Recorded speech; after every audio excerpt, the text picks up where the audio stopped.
Welcome, ladies and gentlemen, to the Soulful Hunter Podcast. I'm your host, Johnny Mack. Through this podcast, I'm on a mission to transform lives through primal adventure and to spread my mission of mentorship as conservation.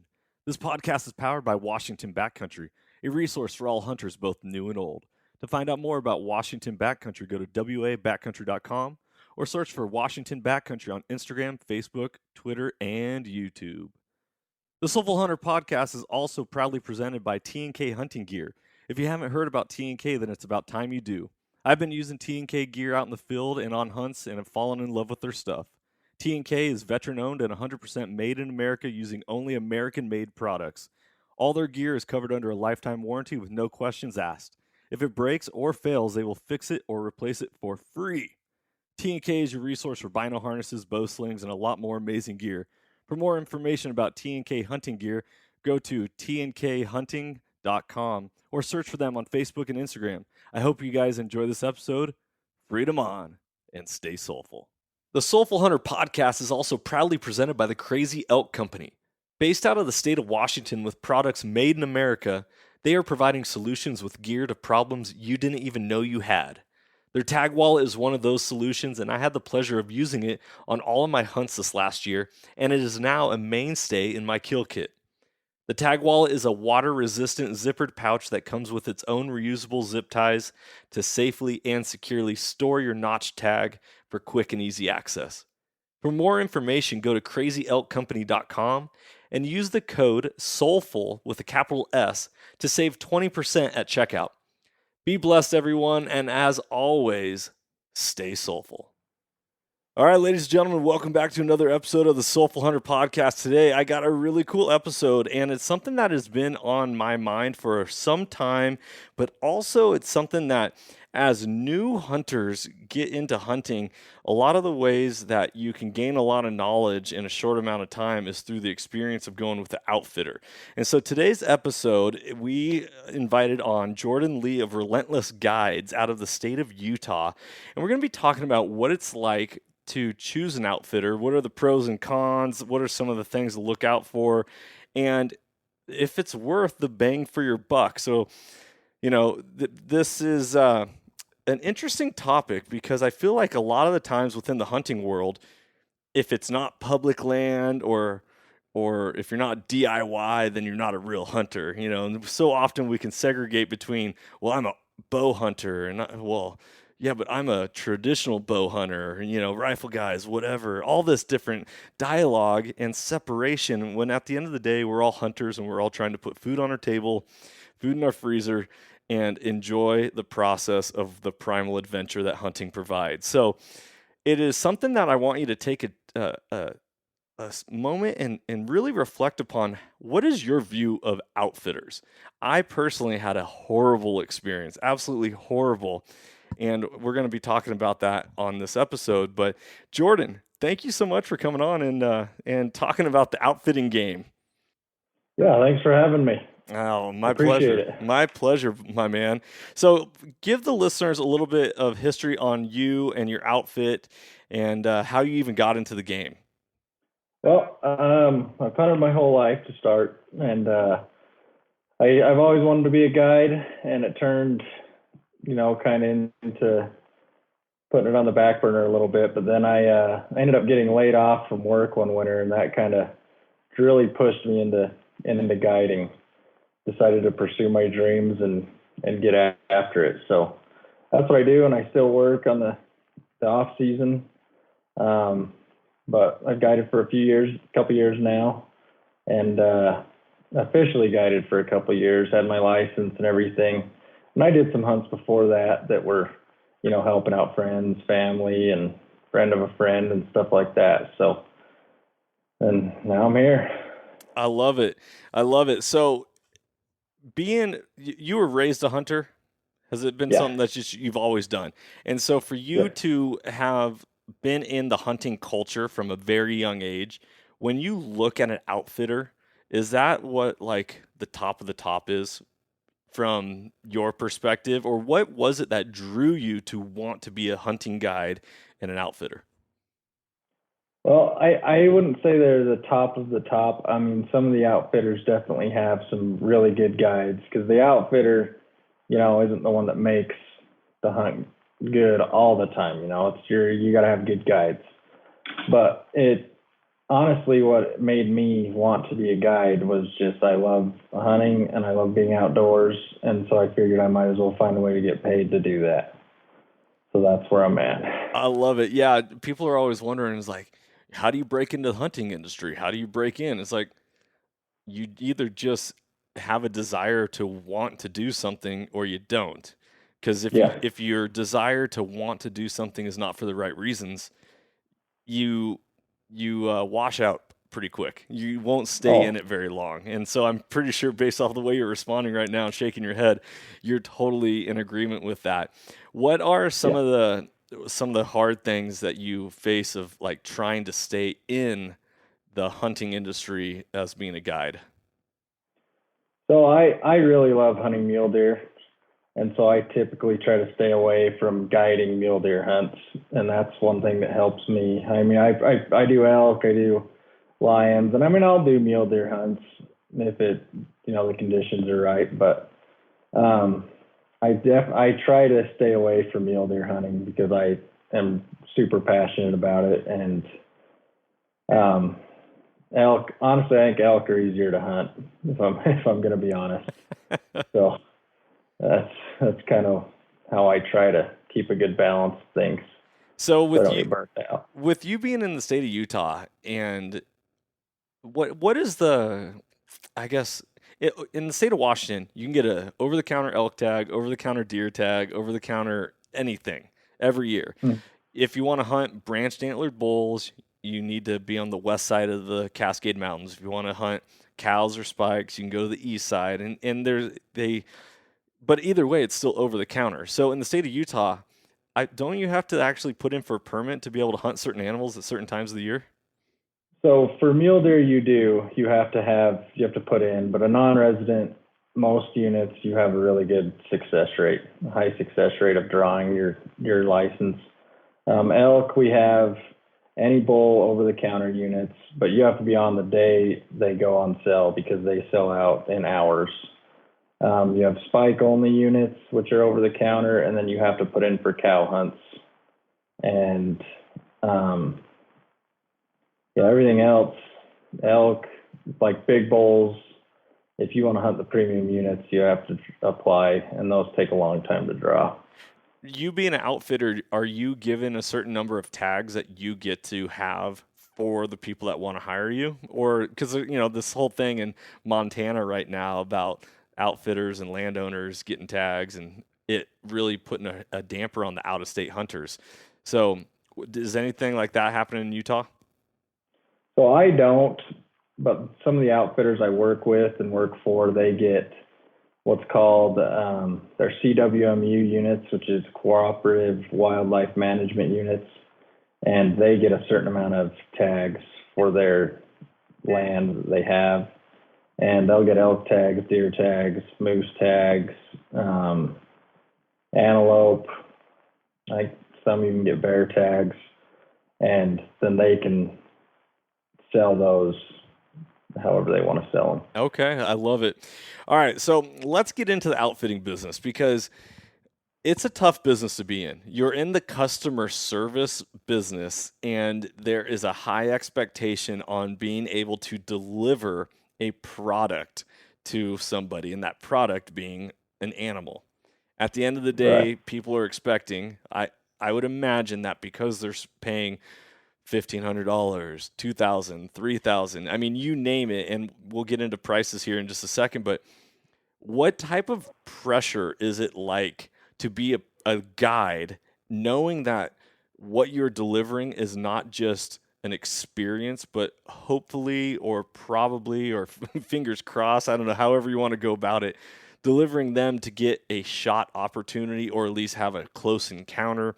What is your method in which you promote your business, and how do you deal with customers in that way? It can be pretty stressful at times.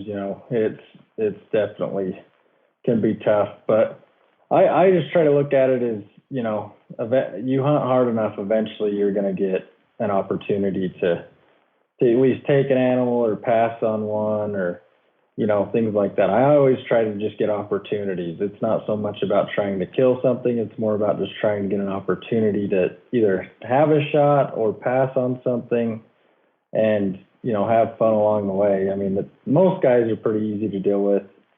There's only really been one that's been tough, but other than that, they're pretty easy to deal with most of the time. Everybody understands that it's hunting. It's not a canned hunt. I mean, there is outfitters that do canned hunts and stuff like that, and I don't necessarily deal with those. I don't know if I agree with those very much, but it definitely can be stressful at times. But for the most part, I just try to have fun and get as many opportunities as I can. So that's kind of how I deal with it. I love it. How many hunts do you book a year? Oh, this last season was, what did I do? I think I did 8 elk hunts, and I've done 2 lion hunts. So I've done 10 hunts with clients, and then I've done a bunch of personal ones too for deer. Did 4 personal ones. Yeah. Yeah. And this is all public land, correct? That you're guiding on. Well, not all of it. Some of it are a couple of those CWMU units for an outfitter that I work for. Okay. So if somebody wants to book a hunt with you, Jordan, what process are they going through in order to line you up? And are you the specific guide? Or because one of the times, and I'll get into this story here pretty soon, I had an outfitter willing to trade me a elk hunt for a rifle that I had for sale. And I was like, okay, sounds all right. Are you going to be the person guiding me, or is it going to be some random person I've never met, and what experience do they have and knowledge of the area and so on? So how often are you the man when you sign up with Relentless Guides? You're the man that they're going with? Yeah, it's just me. So yeah, it'll be me. I love it. So what type of process does it take to actually get you scheduled for a hunt and all that? It's a pretty easy process. Most people just, reach out on Instagram or get my phone number and call me. And like this last lion hunt, we just set it up and they came on the date, called me, and that was it. I mean, it's not too big of a process to get it. If I can't guarantee a tag, I usually will line you up with another outfitter, and then I'll go guide for that outfitter, so that I'm still your guide. And that's a lot of how referrals work too, is you have to have good hunts and then get referred to other people, and that's basically how the business keeps coming in. Yeah. If that makes sense. Yep. All right, so I'm going to give a little more background to my experience with an outfitter, and then jump in and speak on any of this as you want. Like I already said, I had a gun that was a very expensive gun for sale, and an outfitter here in the state of Washington said, "Hey, I'll trade you an elk hunt, a guided elk hunt for that rifle." And I had to first off come to the conclusion of whether or not I was willing to sacrifice a really nice weapon for the potential of not even seeing an elk. I may have experience in the woods, but I wasn't even, you're not guaranteed to see an animal, shoot an animal, any of that. And so this was like in March, and I was like, okay, I made the decision. I was very early on in my hunting career, which was, well, actually, this was in 2017. 2018. So it wasn't that long ago when I had this experience happen. And then in the state of Washington, summer's hit, wildfire season kicked in. So he was originally like, okay, we're probably going to go to this location. This is where I like to hunt. You have a west side archery elk tag here in the state. We're going to come in from the east side. We're going to do our little camp, and then we'll hunt this region. And I was thinking to myself, okay, that's great. Now there's fires going on.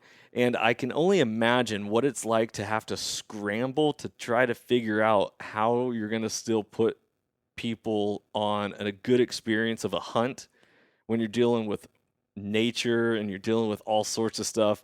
turns out my experience with this outfitter was absolutely horrible. And if anyone ever wants to reach out and ask me what outfitter it was, I'd be glad to tell you, but I'm not going to talk any ish on this podcast about it.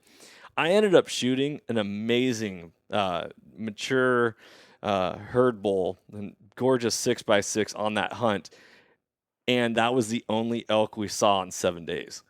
That bull, it was really weird. The point I'm trying to get at though is like, I think outfitters they're known to be horrible communicators and I'd say their integrity is not very high. They lack in certain areas. Is this something that I'm speaking about my own experience, or is this something that you've also seen within the outfitting industry? I've seen some of that, to be honest with you. But I mean, I try to work with guys that are, men of their word, basically. And, if you're not going to be like that, then I'll just find somebody else to work with. And I mean, there's tons of outfitters, tons of outfitters. And, there's cheap ones, expensive ones. And the good ones are the ones that try to take care of you and get back to you and are talking to you, giving you updates, trail cam pictures, the works, previous year's pictures, ones that really care to get your business, essentially. Guys that just talk to you once and then just want to get out of your hair, and they don't talk to you till 2 days before your hunt start, aren't really doing the right job. I think you should know, kind of what you're going to have for dinners, what you need to bring.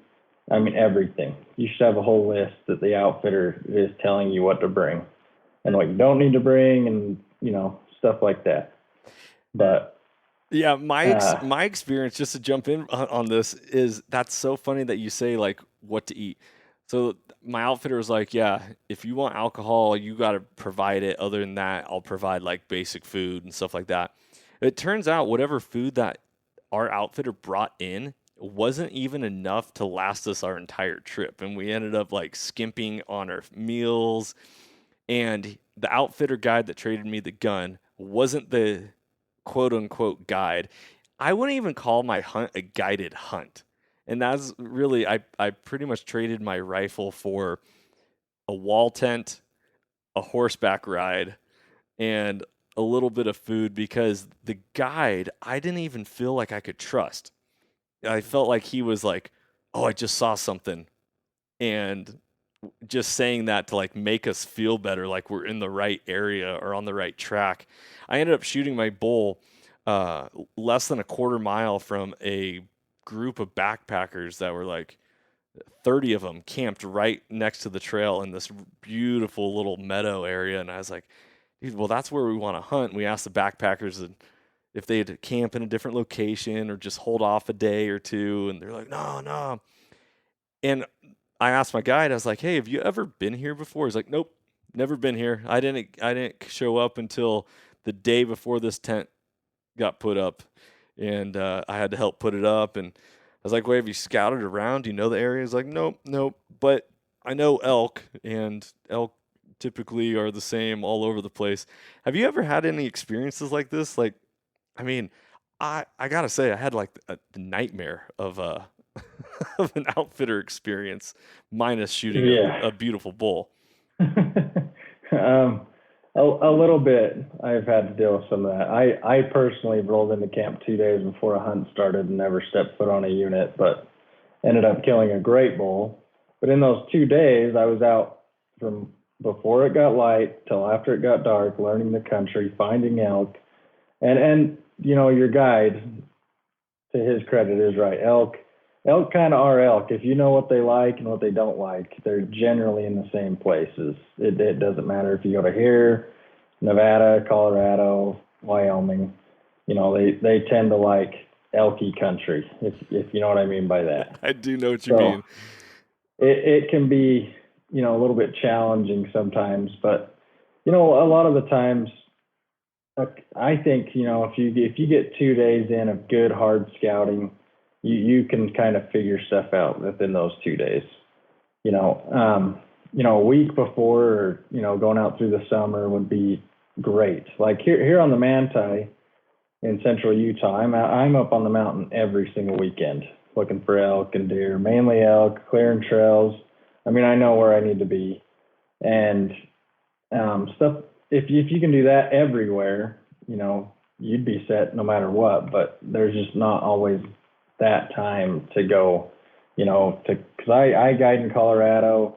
There's not always that time to go to Colorado, and I mean, I try to get there at least a couple times, and I'll guide up in northern Utah, and I always make a trip up there to scout stuff and make sure that everything's kind of what I remember and stuff like that. But so, I mean, I wouldn't say that that's not typical, but it's not real common. It's somewhere in the middle. You know what I mean? Yeah. Yeah, totally. Like, Another thing that really was an interesting experience on this hunt, and I don't always mean to talk so negative. It's just talking the truth about what happened. We even had our camp broken into and had a lot of stuff stolen out of it. And really? yeah, and I was like, doggone it. Like, you ever had anything stolen from you before? Yeah, I had some money stolen from me before. It makes you feel very vulnerable and like super awkward. And yeah, I agree with that. And so here we were, my guide on this trip, I called him Sloppy Joe. And because his name was Joe, and he was, if you would use the term sloppy and put a picture to that, that was what this guy was. Scattered all over the place. I mean, as a brand new hunter going into this experience, I was like, okay, this is an outfit. This is a guide hunt. Like, they got to know what's going on. I showed up, and this dude's like in boots that aren't tied up and blue jeans and some scrawny t-shirt, and visually judging, okay? And obviously this is judgmental of me, but I'm looking at this guy and I'm like, this is not what I expected. And also when I start to think and look back on reviews of that outfitter or pictures that they posted, it seemed like a lot of these pictures were old, and so like, what dog and pony show are they running versus what are they actually trying to accomplish? So as a guide, do you feel like a responsibility to constantly update your photos and make sure that they're current and relative? And what do you do to reassure a customer that they are going to have a good experience? I think when it comes to pictures, trail cameras are really, really helpful because it has a timestamp, everything. Then they know that elk or that deer is still there. You know what I mean? Mm-hmm. And that's probably the best way. Or, sometimes before your hunt, like what I like to do is I'll take my hunter out a day before and we'll go scout together so I can show him what I've been seeing. I make sure he looks through my spotting scope to see what I'm looking at so he can tell, that there really is elk here and that no one's bullshitting him. Yeah. Yeah. So that's one thing I like to do. And camp, I always just try to stay in camo. I mean, that's the job is you're a hunting guide, so you're kind of dressing the part the whole time. So you're not looking like Sloppy Joe. Yeah. Yeah. No one likes to look like Sloppy Joe. Well, and you know what? Just like how if you're a businessman, there's kind of this expectation to be in a business suit, right? Yeah, a coat absolutely. and a tie, a suit and a tie. When you're a hunting guide, there's an expectation, at least from my lack of experience, an expectation that they look the part. And I think that is huge. Now, it doesn't matter what type of camo or any of this. It's just more of like presenting yourself in a manner of confidence that what you're doing to reassure somebody who spent thousands of dollars and or took time off work that is something that they can't make up. Yeah, absolutely. Confidence is definitely key a lot of the times, and I definitely agree with you 100% with the business suit. And it's the same thing when you're in the hunting industry, when you're a guide, for sure. I mean, you definitely want to dress the part and be professional most of the time. You know, you can still have fun and you get to know a lot of these guys and they like to have fun and so it makes things a lot easier. And it definitely helps when you're dressed the part and acting professional still the whole time. Yeah. Yeah, I would agree. What are some of the things? Obviously, you already mentioned this, and I kind of already asked this question, but now that we're diving into this conversation a whole lot more, what are some of the things that you specifically do to reassure your customers or to even go out and get new customers? How are you holding your business up in a high regard to make other people say, okay, Jordan is the guy that I want to make sure gets my money for this upcoming season? I try to be friends with previous clients and, you know, stay in touch and word of mouth is my biggest friend. I mean, honestly, there's tons of guides, tons of outfitters, like I said earlier, and the best thing to do is to be friends with, you know, your previous clients, because they're the guys that are going to go tell their friends, you know, hey, this guy does awesome. This guy took care of me. This guy, you know, knows where the elk are. He knows where the deer are, and you know, you should go with him. That's what I want, you know, people to say. And I don't want people to think that I'm, you know, sloppy Joe, and I don't want people to think that I'm, you know, somebody that's going to try and rip them off. And that's what I try to strive for when I'm out guiding and trying to get new clients and keeping things going. Yeah. I mean, Relentless Guides is the word relentless in itself means that I'm not going to stop. And that's the kind of attitude that I try to have is I'll keep going until I find what you want and for sure what you want, you know? Yeah. And I don't know, it's backfired before when guys are, oh yeah, I really want to shoot that. And, you know, we get over to it and they're not super happy with it, but that's only ever happened once. And I'd be a liar if I said that stuff like that never has happened. So, How much of the hunt leading up to it are you in communication or trying to evaluate the participants' expectation? Are you trying to manage expectations beforehand, or are you trying to just fill it out and then see how it plays out? no, I am always wanting to know, you know, what kind of shape you're in, what kind of hunts have you done, you know, have you ever hunted before at all? I mean, have you practiced with your rifle? Because I mean, I get a lot of these guys that come from, you know, Midwest, back east, and they aren't ready to shoot the kind of distances you need out here out west. I mean, typical shots are 400 yards with a rifle. I'd say no question. And archery hunting elk is tough. I mean, have you archery hunted elk before? Yeah, so my very first archery hunt was that that elk hunt that I talked Oh, about. it was that. It Okay. was that was a very now I shot my bow a lot. Like that was the first year I bought a bow. I got into hunting. I'm like, okay, I want to learn. And so that was why I did that. But I've also this last year in November I was able to shoot my second elk. And I remember taking that shot at 70 yards and I was like, man, I'm glad I'm practicing this because that's it's not a chip shot. Yeah, and that's one thing I always tell, you know, my clients is you need to practice, you know, whatever you're shooting. Archery, muzzleloader rifles, you need to practice and practice and practice. And then I tell them, you know, what kind of gear they need to bring and things like that. And I like to stay in touch and I'll send trail cam pictures and just so they kind of know what to expect when they get here. And I'll tell them what the terrain's like. And I do a lot of horse trips too. And, you know, I had one guy from California this past season, and he was 83, hadn't rode a horse in years, and had some hip surgeries and stuff like that. And I told him we were going to be on horses, and he got a barrel strapped up in his backyard to make sure he could get in and off, and all kinds of stuff. He was taking horse riding lessons, and I like to get guys prepared to know what they're in for. Yeah. You know. How did he do on the hunt? Oh, well, he did great. He shot a nice bull, 340 bull. Wow. Yeah, 500 yards, smoked it. That is It was great hunt. that is so cool. What are some of the common issues that you find when people roll into camp or when they roll into the parking lot and you're there with them preparing, getting ready to go on this hunt? What are some of the common errors that you find from the customers?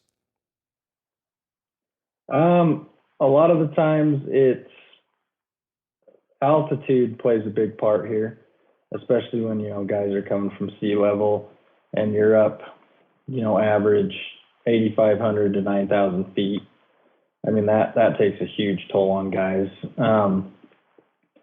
Not dressing in the right, um, like not layering enough. A lot of guys get cold super quick, which is a struggle sometimes. I mean, I've had to build fires to keep guys warm so we can keep hunting. And I'll do whatever to keep guys out in the field hunting.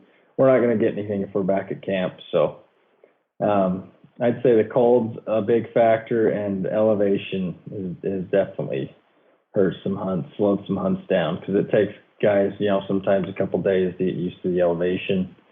And some guys they think that they're just going to be able to hike all over, and they don't understand what the mountains are like out here, and it's steep and deep country. Yeah. A lot of the times. When you are taking horses out or pack string or whatever it is, do you have to consider, like, average American is overweight and a lot of them are obese? Diabetes is rampant in America, and so are you having to like evaluate physical stature of somebody and be like, "Oh man, I don't know if I have a horse that can accommodate how much you weigh," or any of these issues that arise? No, I've got some big horses that are used to packing big guys and big loads, so I'm pretty set on horses. It has never been a factor yet. I'm hoping it never is, because horses are a lifesaver, especially elk hunting. Yeah, I can So I can only imagine how much yeah, how much they're needed and really cherished. So, how many horses, or do you run mules, or what type of string do you have? just horses. So I have 3 horses myself, and then my dad has 7, and I use his horses too. Or Yeah. no, he has 5. Sorry. So I have 8 altogether, and usually run. Depends on how many guys are in camp, but usually I at least have 2 horses per guy. I love it. And So then your camp that you set up, is that like the camp that you're going to all year round? Or not all year round, but like all season round? Like this is your camp, or are you moving camps based off of the seasons and all that? it depends on where I'm guiding. Like here on the Manti, I set up my camp, and that's the camp I hunt out of. And I'll pull it down once my last hunter's in there, and then a lot of the times I'm going to Colorado or different parts of Utah to hunt. So, and they usually have a camp already set up there, which is nice, because then I don't have to keep setting up my wall tent all the time. I totally agree. Gratuity. It is something that I think shocks people at first when they even consider the concept of, like, I don't know, 10%, 15%, 20% on top of what you're already paying. How often do you run into times where a guy that you take out on a trip ends up stiffing you on the back end because he wasn't prepared for it? Or is it common knowledge within the guiding industry? What experiences have you had with that? I would say it's pretty common. I've only ever had one guy not tip very well. Most guys are pretty good about it. I've had guys offer guns, binos as a tip, and cash. Everybody's pretty good with it. I mean, I don't even really think there's a set amount you could tip somebody. If you think they did a good job, you give them what you can and go from there. I mean, I don't know if it's 10%. I read something one time that it was, I can't remember what it was. It was like 20% of the hunt cost is what a lot of guys are tipping, and that's great, for guides. But I mean, I just think as long as you think your guide did good, you should give them a little extra on the end. Yeah, yeah, But I totally agree. I'm looking at going up to Alaska on a moose hunt. And, I either have the DIY or semi-guided or guided outfitted, but I'm like, dude, like a tip on top of $10,000 or whatever it ends up costing. Like that's a lot of extra money that you still have to budget. But here's the kicker of it all is that for this last year in 2020, coronavirus shut down a lot of different things. And I know the outfitting industry was one of the biggest hit within the hunting world. How much did that play a role into your experience over this last year? It didn't affect me all that much, to be honest with you. I had my busiest season yet, and I was pretty fortunate to work with a bunch of good guys and have hunts all fall. I mean, I hunted from August till the middle of November, and now a couple lion hunts, and I've stayed busy. I've had clients that have been a little concerned about it. There was right when it first happened, I was supposed to do a lion hunt, and last March, and they backed out because they were worried they were going to get stuck out here in Utah and not be able to make it home, which I totally understand. I don't know how you feel about it, but I feel okay about still hunting and being out. You're outdoors. I mean, Yeah. I see people driving around with masks on and by themselves in their car, and I think it's a little crazy. But I mean, when you're outside, I think you're going to be just fine. So Yeah. I mean, you're never. One of the things that I had a discussion on with my hunting partners this year is so often when we're out hunting, our hands are dirty, our hands are grimy. You just got done cutting up an animal, like whatever it is. But how often are you really like putting on hand sanitizer afterwards, or you're just like washing it off in the creek and rubbing your hands? And yet we just continue on. And as soon as we get back to society, we're like, oh, I got to wash my hands. I got to do all this. And yet you lived just fine out in the wild for whatever period of time. It's such an interesting, I don't know, perspective, or even just like the thought of how what we consider to be hygiene changes when we're Oh, when we're in the mountains versus when we're in society. absolutely. There's been times I haven't showered for a couple of weeks, and it doesn't matter until I get home and like, what is that smell? Then you realize it's yourself, and you're a little concerned. But I mean, you can gut deer and elk, and then wash your hands off in a creek, and then eat a sandwich, and you don't even care. But as soon as you get back home, things change real quick. Totally agree. I totally agree. It's funny talking about how bad you smell. My two shot, my hunting partner, like we always know where it gets to that certain point in the hunt when you can start smelling yourself, and you're like, oh, okay, things are Yeah. things are getting serious. Uh-huh. Yeah. I know that smell. Yep. Yeah. So, Jordan, what animal is the one that captivates you the most? What is the one that said, I want to be a guide because I want to pursue these animals more? Oh, I don't know if it was even an animal. It was just the love of being outdoors and doing something that I love doing so much that it doesn't even feel like a job. I mean, it honestly doesn't. It just feels like I'm out hunting and having a good time, and I meet new people and you're friends by the end of it, and you make new buddies, and it's fun. Yeah. I can't even say it was one animal. I just love being outdoors and hunting. That's all there is to it. I mean, I personally love hunting mule deer, but I can't say that that's one of the things that drew me in, because I don't even do a lot of guided mule deer hunts. I'd rather do elk hunts. Yeah. So I don't know. I just love being outside.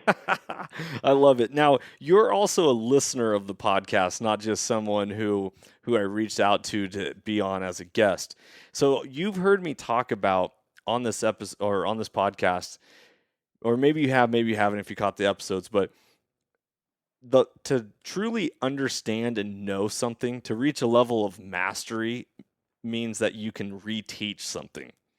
So, do you feel like you are now a better hunter because you've spent more time teaching others how to hunt?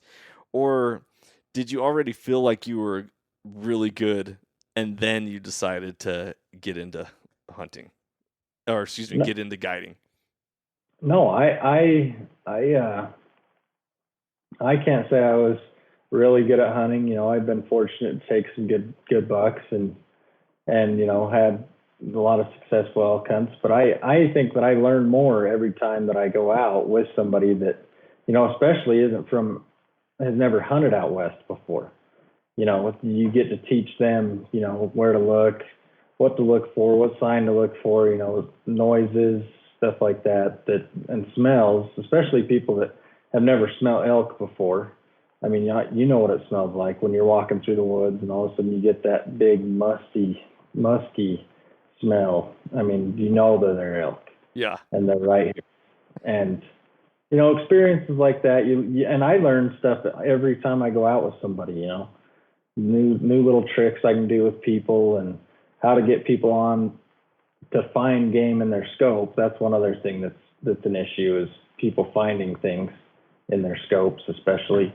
But and it's taught me a whole bunch of patience with guiding people Yeah. because you have to be real patient with some people. Yes.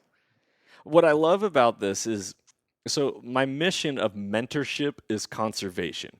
It is really hard to get people to overcome their own fears and their own, um, oh, I'm drawing a blank right now, where people don't feel good enough or they have enough knowledge, where they have low, not self-esteem, but like they don't feel confident enough in themselves to teach somebody else. But through that process, when doesn't matter how much knowledge you have, the minute that you start sharing that knowledge with somebody else, you're going to then sharpen yourself and it's going to make you better in the long run. For example, I think a lot of the times experienced hunters are like, oh man, I just do this because I've always done it. They don't actually understand why they do it, how they do it, and even the really small basics, such as like smelling an elk. Someone who's never smelt an elk before, they might smell it, but they're not even sure, or they might not even recognize that what they're smelling is an elk. Yeah, So absolutely. it's this type of stuff that is so huge, and why a good guide service, a good outfitter is earning their every dollar of that hunt is when they have interactions and they're constantly teaching and sharing knowledge so that whatever uh, that person who's on the hunt can go and take away from, it's not just the experience on that particular hunt or even the animal, it's the knowledge that they gain and they go full circle. Now they're like, okay, I have the confidence now to go apply it to my own life in different areas and different hunts. Yeah, absolutely. And it definitely makes you a better hunter when you share, with knowledge. Sometimes it's tough to share some of your knowledge, but it definitely helps in the long run. I agree with that 100%. It and new hunters especially that I can see not being confident in themselves to go out and hunt with people and or even hunt by themselves. It's tough at first, but I think if you got the right hunting buddy or the right guide, you can learn a lot in a short amount of time from the right guy. Absolutely. I Yeah. mean, it does not take long to pick up on some of the stuff they're doing. Yeah, I totally agree. And I just want all you new hunters out there to hear this, even experienced hunters. You don't have to have all the answers. You just have to have the answer and the knowledge that you love hunting, you know how powerful it is, and you want other people to experience it. That's all it takes to be a mentor. And then just giving yourself your time for other people. So, Jordan, before we hit the record button, we were talking about a previous guest that we had on, Robbie Denning, mule deer master himself, and you shared with me that what you loved about what he was talking about is you hunt mule deer the exact same, Oh yeah. which just only reaffirmed how good he is, but then also that you are like, oh yeah, that's what I do. I love that, and it speaks highly of your guide service and your skills. What are some of the things that when you are, I guess let's dial it into mule deer for this conversation. When you're looking for mule deer, what are some of the top things that you're looking for? So I generally I do a lot of summer scouting when I'm hunting mule deer, and I'll go till I find a big buck and I know kind of his zone, right? And then I'll sit during the hunt. I literally will sit on a knob and I will glass all day long before as soon as I can see till it's dark. You glass till your eyes hurt until you find what you're looking for. And, it doesn't happen every day. You don't always find deer. I mean, you can go all day and not see much, but then the next day you might see more. Just the one day they might have just not wanted to move. So I mean, you got to be real patient when it comes to hunting mule deer, especially if you want to kill a big mature buck. Yeah. And that's something that's my goal is to shoot a big 200-inch buck. It hasn't happened yet. I've came close. I'm not as good as Robbie, but I'm working on it. I mean, I am really working on finding that buck. And how are you identifying your areas that you're focusing on? So a lot of the areas are like high country basins that I know mule deer habitat is, the brush they like, the pine fingers they like to bed in, the springs that are right there. They don't have to go far for food or water or shelter. And that's the three things that mule deer love: safety, food, and water. And that's what they have to survive. Especially safety is a big key. And then, some of the secondary. So here in Utah, the rifle hunt for deer is in October, the end of October. Well, those deer have been hunted all year, and they're going to start, kind of getting ready for the rut, the pre-stage. So they'll move down in elevation a couple thousand feet. And those are the areas I try to hit hard, and especially burns in those areas, because the burns, opens up, there's fresh vegetation that's higher in protein, and that's what they're bulking up on. So that was one of the questions that, I guess not a question, but like a thought. I was talking with my neighbor Ian, and he goes, after listening to your Robbie podcast, it just reaffirmed my idea that you want to hunt the food. As much as it's fun to jump them in their beds or find their bedding locations, if you find the best food source, the deer are naturally, or even the animals, I guess, for that matter. It doesn't matter whether it's a bear, elk, or deer. You find they're the best food source, and especially a big old fat slob of an animal is not going to want to travel that far away from it, especially if it's that good. Oh, absolutely. And if they got good cover there too, they aren't going to move very far, and it's definitely something that's key to look for, especially in burns. Like I said, burns are definitely a good tool to check out. And Non-X has a good setting on it for the burn areas, which I love, because then I can hit all these old burns, and I find a ton of deer and elk in burns. So that layer is awesome. What year of date are you looking for specifically for burn? So it's 2021. Are you looking for a 5-year-old burn, a 3-year-old burn? What is your target number? I'll hunt burns that are a year old, because that grass that comes up and that vegetation that comes up is good, and the deer love it and the elk love it. And I'll usually, I'd say, I don't even know a real number on it, but the saplings, especially in quaky burns, the new trees coming up get so thick that it's harder to see than before it burns. So then I move on to a different kind of burn, is what I try to do. Unless there's still some good openings in that burn, then I'll still hunt that burn. Yep.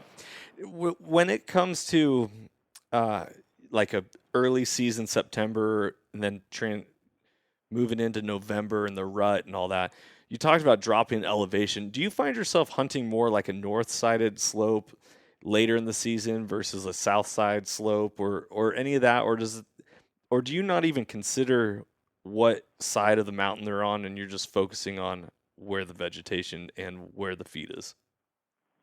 I don't necessarily focus too much on what side of the mountain it is. I mean, it depends on how much snow there is. If there's a bunch of snow, obviously the south-facing slopes are going to be spots you really need to check out because there's not going to be as much snow there, and there's still going to be plenty of vegetation and feed for them to eat.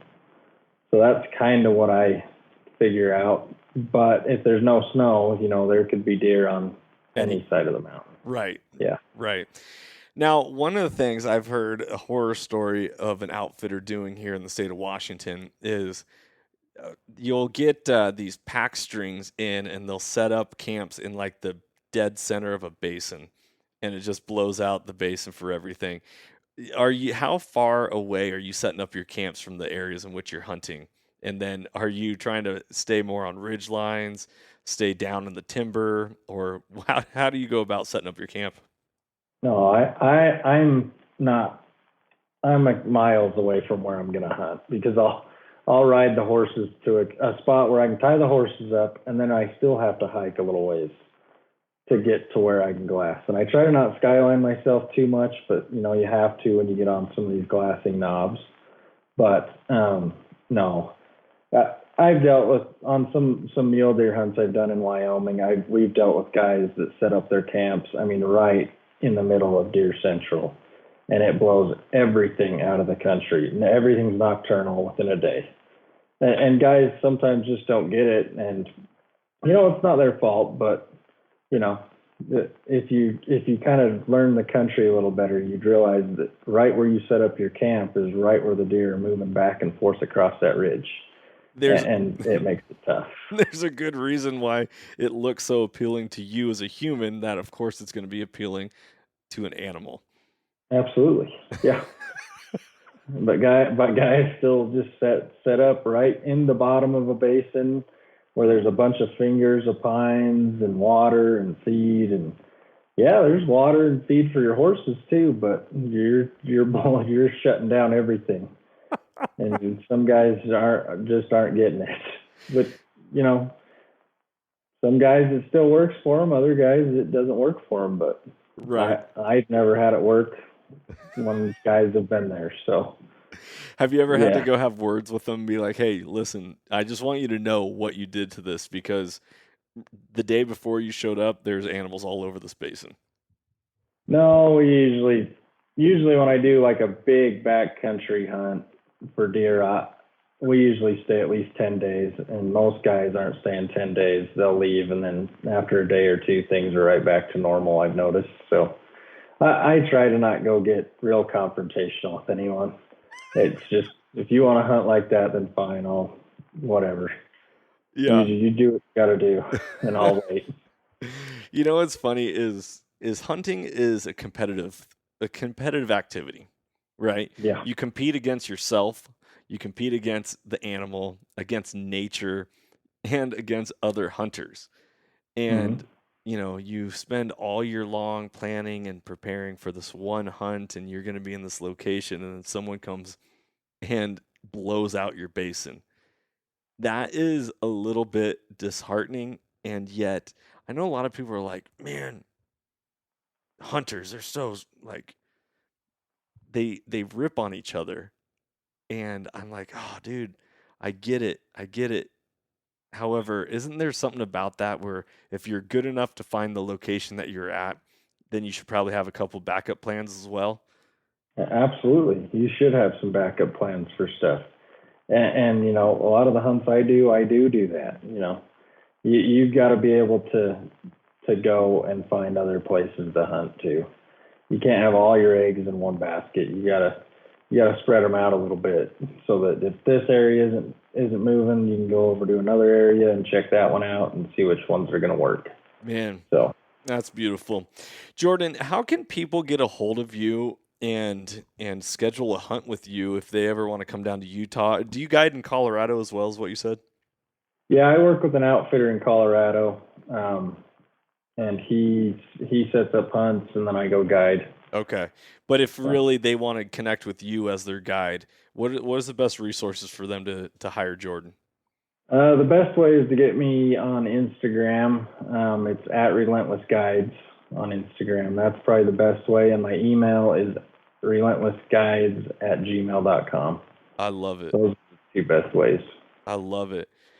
Jordan, thank you so much for coming on the show, sharing your knowledge and insight, and just talking about the outfitting industry. It's such a it's such an interesting one, as Yeah. I'm sure who any of you listeners have ever experienced an outfitter, you know exactly what we're talking about. But this is why I wanted to have this topic, because it's really important to make sure that knowledge is power.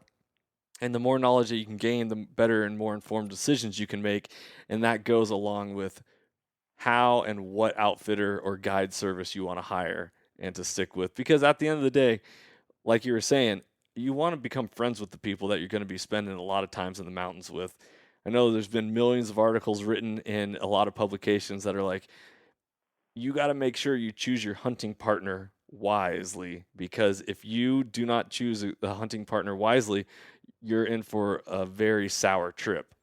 That being said, your hunting partner is also your guide, is also your outfitter. So if you're not choosing them wisely, then you're in for a world of hurt. Absolutely. Yep. You got to have good hunting buddies. Definitely. It makes the world go round and makes it so much more enjoyable.